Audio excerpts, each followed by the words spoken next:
Hemos querido tener a la subsecretaria general con nosotros, a la vicesecretaria, pero tuvo un pequeño contratiempo, así es de que no nos puede acompañar. Pero aquí estoy a sus órdenes. Me da mucho gusto, Guido, así es que te doy la palabra a ti, claro, que diriges. Muy buenos días, por ya de ser muy buenas tardes. Queremos agradecerle a todas las y los colegas de los medios de comunicación que han querido acompañarnos esta mañana en el marco de la inauguración de esta tercera edición del Foro de los Países de América Latina y el Caribe para el Desarrollo Sostenible. No retrasar aún más una agenda que es muy estrecha, muy apretada. Gracias, secretaria ejecutiva Alicia Bárcena, por acompañarnos. Le paso rápidamente la palabra a ella, hacer una pequeña introducción.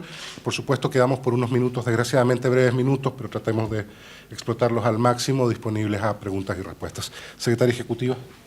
Bueno, muchas gracias. Estamos aquí en el foro, la tercera versión del Foro de los Países de América Latina y el Caribe para el Desarrollo Sostenible, y es una ocasión muy propicia para convocar a los países de la región a informar, a tener un intercambio entre pares, en realidad, de cómo vamos avanzando en relación a la Agenda 2030. Tenemos alrededor de 1,400 personas registradas, ya han llegado alrededor de 740 personas ya en la instalación, y tenemos 54 eventos paralelos que están ustedes cordialmente invitados desde todos los frentes. Tenemos participantes de la sociedad civil y, por supuesto, representantes de gobierno, del sector privado y, bueno, de diferentes sectores académicos también. La idea es, nosotros acá vamos a analizar en dónde estamos respecto a la Agenda 2030 en un momento mucho más complejo de lo que había en 2015 cuando la agenda se aprobó.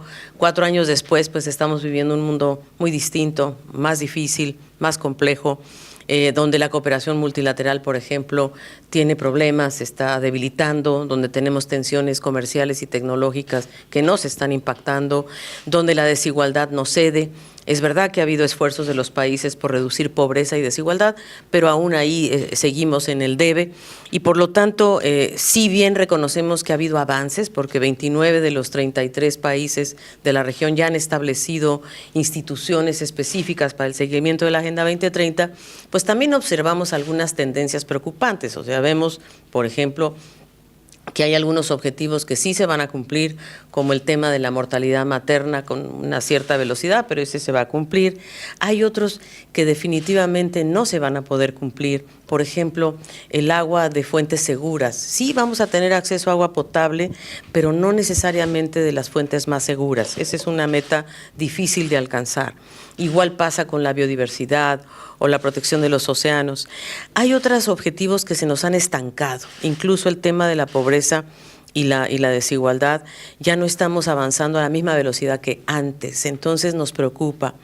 Y desde luego hay áreas en donde ha habido incluso retrocesos, como es el caso de la subalimentación en la región. O sea, tenemos problemas no solo de desnutrición, sino más bien de malnutrición, que eso es un gran tema en la región, y también de poblaciones que no alcanzan a llegar ni siquiera al nivel calórico básico. Y desde luego, y con esto concluyo, quizás en donde queremos hacer más énfasis es cómo apoyamos a los países en realmente poder avanzar en sus objetivos de desarrollo sostenible, en sus medios de implementación, ampliando sobre todo espacio fiscal, ¿verdad? Que también ese es otro gran tema. La región está atravesada por reformas fiscales, de pensiones, etcétera, laborales, que bueno, queremos nosotros ver si los países consideran que se está avanzando o no en esta dirección. Me ponen al día, son 850 personas las que ya han llegado, o sea, yo tenía una cifra un poco menor, y tenemos alrededor de 70 delegados de los diferentes países de la región.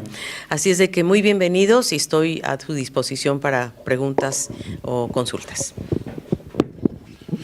Bien, muchas gracias. Les pido, por favor, quienes vayan a hacer consultas, se identifiquen con su nombre y su medio. Se ofrece, por supuesto, la palabra. ¿Qué tal? Sebastián Chouzal, del medio Telesur. Secretaria, ¿es posible este desarrollo sostenible dentro de un sistema económico neoliberal donde se puede apreciar que el extractivismo es uno de sus pilares fundamentales, por decirlo así. Llevémoslo un caso acá en Chile, por ejemplo, donde la privatización del agua y donde los recursos naturales los conflictos socioambientales son comunes acá en este país. ¿Es posible ese desarrollo sostenible para el 2030 con estos márgenes de extractivismo? Bueno, desde luego nosotros estamos planteando justamente ir del extractivismo a la sostenibilidad ambiental. Hemos identificado alrededor de 270 conflictos socioambientales en América del Sur, especialmente este conflicto entre la minería y el agua, que es un tema muy profundo, y por lo tanto efectivamente creemos que debemos ir encontrando formas diferentes de, vamos a ver, saber extraer, como decía Prebisch en su momento, decía, bueno, aprovechemos sí las ventajas comparativas que nos da tener recursos naturales, pero hagámoslo de una manera mucho más racional. Y bueno, por ejemplo, voy a poner un caso que a mí me parece muy emblemático en la región, y es que esta región tiene el 60% de las reservas de litio del mundo y puede ser una fuente enorme de producción de baterías recargables, eléctricas, y creo que no podemos seguir permitiendo que vengan, extraigan y se lleven el litio sin que lo produzcamos acá, sin que se haga aquí una plataforma industrial que integre a la pequeña, a la mediana empresa y que nos movamos hacia un gran impulso ambiental, o sea, con energía renovable. Yo creo verdaderamente que incluso con la minería estamos trabajando con la Cámara de la Industria Minera de la región, justamente para encontrar estos caminos que nos lleven, o sea, imposible dejar de extraer en algunos temas, pero por lo menos hacerlo con mayor racionalidad, y también que las empresas que vienen a hacerlo dejen mucho más recursos a las comunidades y a los países en forma de regalías o de tributos, que sea mucho más justo y que no tengamos renuncias tributarias que simplemente nos llevan a una competencia desleal desde el punto de vista fiscal. No es fácil, estamos en ello, pero es una búsqueda, ¿no? Y en eso estamos. Gracias. ¿Otra inquietud? Sí, por favor, el nombre y medio. Soy Ana Fernández de la France Press. Yo quería preguntarle, secretaria, el estancamiento y el incumplimiento de las metas se debe a qué? ¿A los cambios de gobierno que ha habido en la región, a las dificultades económicas, a los cambios de objetivos de esos gobiernos, de los nuevos gobiernos? ¿A qué exactamente? Bueno, es una combinación, sin duda, ¿no? Pero hay dos factores que nosotros hemos medido con cuidado. Uno es el bajo crecimiento de la región. La región no va a crecer más allá de 1,3%. Para poder realmente, yo diría, invertir en las áreas que requerimos para movernos hacia un gran impulso ambiental, por ejemplo, aumentar la inversión. Esta es una región que ha dejado de invertir, por ejemplo, y nos hemos ido más, nuestro crecimiento está más apuntalado por el consumo y no tanto por una inversión, que eso es lo que quizás hay países como el caso de Bolivia que han logrado un crecimiento bastante sostenible gracias a que ha apuntalado la inversión con una mirada de largo plazo.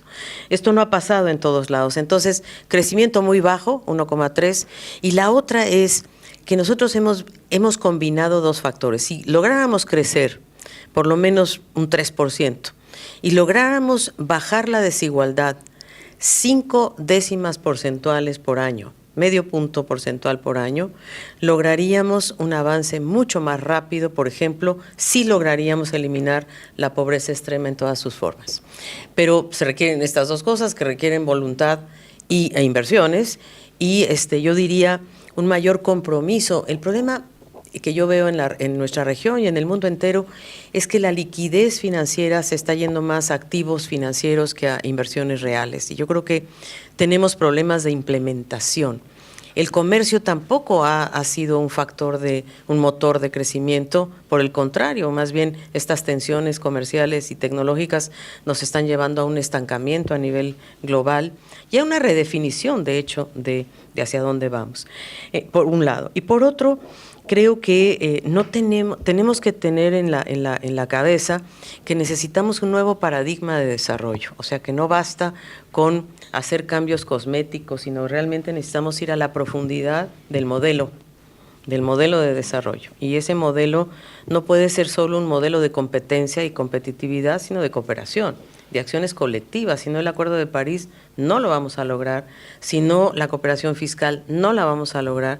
Entonces nosotros vemos que una de las únicas formas de lograr este avance es que la región avance en productividad, que la región crezca, que genere empleo, que la revolución tecnológica no erosione el trabajo y que podamos mirar este gran impulso ambiental como una alternativa para un futuro desarrollo.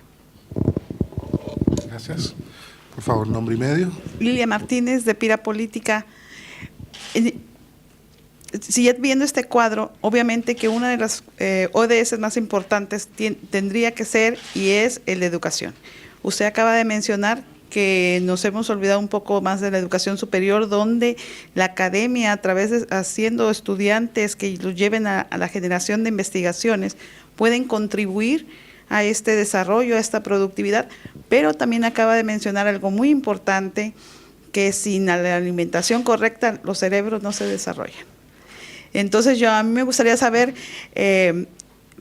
aparte de los desafíos que se tienen, que usted cómo piensa ayudarnos a esta academia, a estos estudiantes, a garantizarles que en esta América Latina van a encontrar un lugar para que puedan desarrollar y un apoyo económico sus investigaciones y poder generar sus másters y sus doctorados. Muchas gracias. Bueno, en realidad nosotros hemos analizado la ineficiencia de la desigualdad. Le hemos puesto costo a la desigualdad. Le hemos puesto el costo de no educar, le hemos puesto el costo de no nutrir, el costo de no incluir. ¿Cuánto le cuesta a la economía no hacerlo?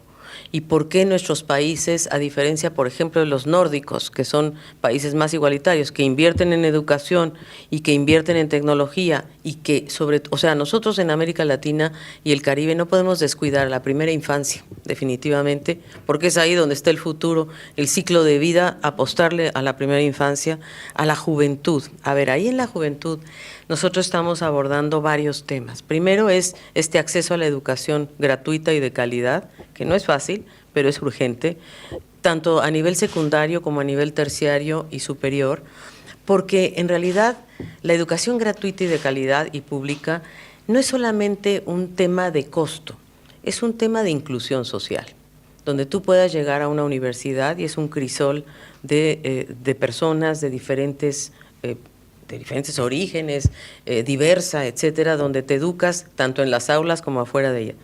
Pero el sistema educativo de nuestra región tiene que cambiar, porque hemos visto que tenemos costos ya, digamos, regresivos. Por más que se invierte en educación, la mayoría de los países invierten casi 5 puntos del PIB en educación, casi todos. Es una meta que se fijó la UNESCO y que lo han logrado, pero el tema es qué calidad, qué educación, y sobre todo, ¿cómo modificamos los aprendizajes para absorber el progreso técnico? Creo que ahí está la clave. ¿Cómo logramos, y en todo el ciclo de vida, o sea, además de la educación formal, digamos, los trabajadores que hoy se encuentran, y las trabajadoras sobre todo, se va a automatizar su trabajo, ¿qué va a pasar? ¿Cómo creamos nuevas capacidades? Y ahí la CEPAL pues obviamente está trabajando fuertemente en la identificación de sectores, como veíamos aquí, cuáles van a ser los sectores laborales más impactados por la inteligencia artificial, por la robótica, etcétera, y cómo podemos apuntalar a los trabajadores actuales y a los que vienen. Un ejemplo, el 65% de los niños y niñas hoy que están en la educación primaria van a tener trabajos que no conocemos hoy día. 65% de los trabajos del futuro son trabajos que no existen. Exacto. Entonces, imagínate la cantidad de esfuerzo que tenemos que hacer. Ahora, para apoyar a los jóvenes, la CEPAL está diseñando algo, una idea, que es el ingreso básico ciudadano. ¿Cómo podemos apuntalar a la juventud entre los 15 y los 30 años con un ingreso básico ciudadano que les dé emancipación, autonomía, que no sea condicionado? Un ingreso que permita al estudiante, en verdad, no tener que estar en la subsistencia, sino que tenga tiempo, liberar tiempo para la innovación. Muchas gracias. ¿Alguna otra inquietud? Margarita, por favor, nombre y medio. Sí, Margarita Bastías, de la Agencia Italiana Danza. Muy buenos días, discúlpame el atraso. Alicia, ayer en la FAO lanzaron la estrategia 100 territorios, digamos, para liberarlos de la pobreza dura. Decía que con un estudio de la CEPAL habían 41 millones de personas en América Latina y el Caribe viviendo en condiciones de pobreza, pero Verdaguer precisaba que eso significaba marcar a una generación completa por el no acceso, digamos, no tan solo a los alimentos, sino que la educación, todo lo que estabas explicando en este minuto. Ahora, cuando tú pides incorporar un nuevo lenguaje, una nueva visión, resulta que en la propia ciudadanía se ve que no entra ese mensaje. Te lo digo por algo tan simple como acá en Chile, los alumnos, los estudiantes de la Facultad de Arquitectura y Urbanismo hicieron una protesta por la recarga académica y ha sido un troleo, para decirlo en lenguaje actual, frente de qué se creen. Ya todos estudiamos con mucha carga académica. Y te lo digo porque tú dices, mira, estamos pensando en un ingreso básico ciudadano que no sea condicionado para que le dé autonomía a los jóvenes. Tú imaginarás lo que va a decir la ciudadanía, qué se creen, vamos a financiar a esos flojos, que es más o menos lo que se está diciendo de la Facultad de Urbanismo, porque no hay protección de la salud mental tampoco. Gracias, Margarita. Y de las 44 horas. Bueno, mira, yo creo que hay que hacer algunas precisiones. Primero, en la región tenemos el 10% más o menos de la población en pobreza extrema. Estamos hablando de 67 millones de personas en la pobreza extrema y alrededor de 30% en la pobreza. Entonces, y la verdad es que este es un promedio. 20 puntos más de pobreza tenemos en las zonas rurales respecto a las zonas urbanas. Entonces ahí tenemos una disparidad territorial enorme y desde luego los pueblos indígenas mucho más pobres, también alrededor de 19 puntos porcentuales más pobreza entre los pueblos indígenas que en el resto.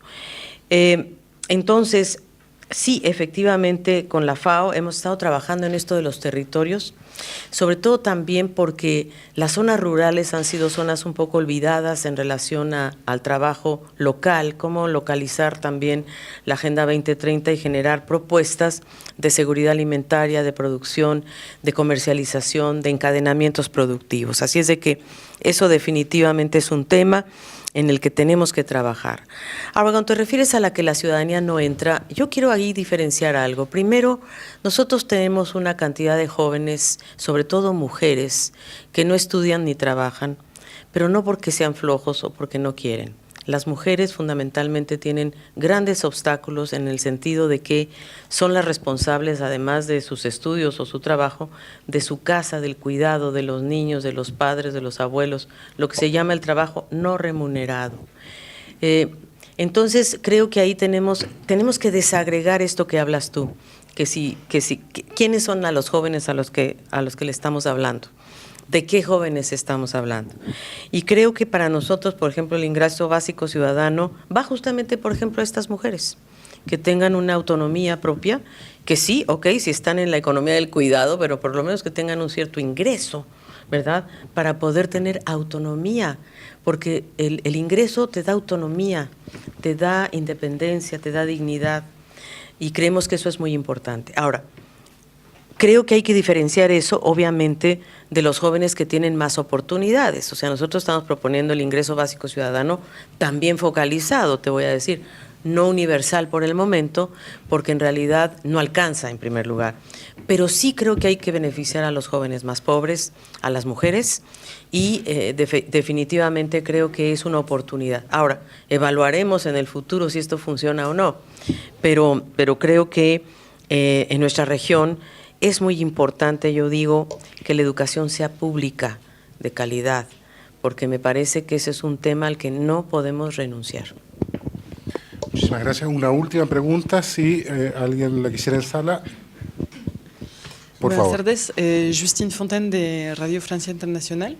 Sobre este mismo tema del ingreso ciudadano básico, ¿cuándo piensan que se podría empezar a implementar y cuál ha sido como la recepción que ha tenido con los países que tendrían que tener un papel en la implementación, supongo.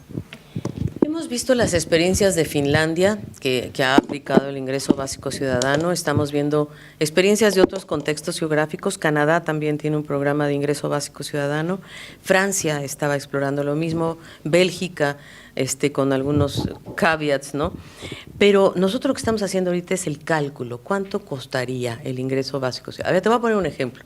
Las transferencias condicionadas, el programa de transferencias condicionadas en la región, que ha sido exitoso, la verdad, Bolsa Familia, oportunidades, familias en acción, en fin, cuesta 0,33% del PIB. No es mucho. Los programas de inclusión social cuestan 0,45% del PIB. ¿Cuáles son esos programas? Capacitación laboral, inclusión, negociación colectiva, salario mínimo, seguro de desempleo, ¿no? 0,45% del PIB. La evasión fiscal en la región es 6,3% del PIB. O sea, si lográramos controlar la evasión fiscal, te regalo 2 puntos, ya no, si quieres no los 6,3, pero 2 puntos, y esos 2 puntos los pudiéramos aplicar al ingreso básico ciudadano. Lo estamos calculando ahora. ¿Cuánto costaría el ingreso básico ciudadano a los jóvenes? Son 145 millones de jóvenes en la región entre 15 y 39 años. Esa es la población objetivo. Entonces estamos midiendo cuánto le costaría a cada país hacer un ingreso básico ciudadano, también con un cierto piso, que sea una línea de pobreza. Mira, hay jóvenes que no ganan ni siquiera el salario mínimo equivalente a una línea de pobreza. Eso no puede ser. En México, por ejemplo, mi país, el salario mínimo no alcanza para llenar las necesidades básicas de la línea de pobreza. De eso estamos hablando, la línea de pobreza. ¿Quién lo financiaría? ¿Los estados? El Estado, sí. Sí. Sí. Ahora, hay programas duales también, ¿no? O sea, por ejemplo, hay programas en donde se puede negociar con la empresa privada para tener programas de educación dual, programas de inserción laboral, pero en principio sí, en principio tendría que ser un tema de política social. Bueno, es una manera de verlo, o sea, las transferencias condicionadas funcionaron en su momento, pero le impusieron mucho tiempo, yo diría mucho esfuerzo a las mujeres también, porque eran transferencias que le llegaban a las mujeres. Entonces, aparte ya todo lo que tenían que hacer encima, tenían que garantizar que el niño iba a la escuela, a la salud. Bueno, muy bien también, la verdad. Y fíjate, 0,33% del costo de transferencias condicionadas, que llegó a 20 millones de hogares. Entonces, eso también es muy fuerte, ¿no? Y eso es lo que estamos evaluando ahora para ver un ingreso básico ciudadano, ¿qué significaría para la juventud latinoamericana? ¿Podemos sacar a la gente de la violencia? Por ejemplo, en Centroamérica, ¿es posible? La mayor parte de los migrantes de las caravanas que están pasando por México son jóvenes. La mayoría son hombres. Las 4 causas de la migración: el desempleo, la violencia, la reunificación familiar y el cambio climático. Entonces, ¿cómo hacemos? O sea, si no vamos a las causas, a los orígenes, vamos a seguir teniendo estos graves problemas.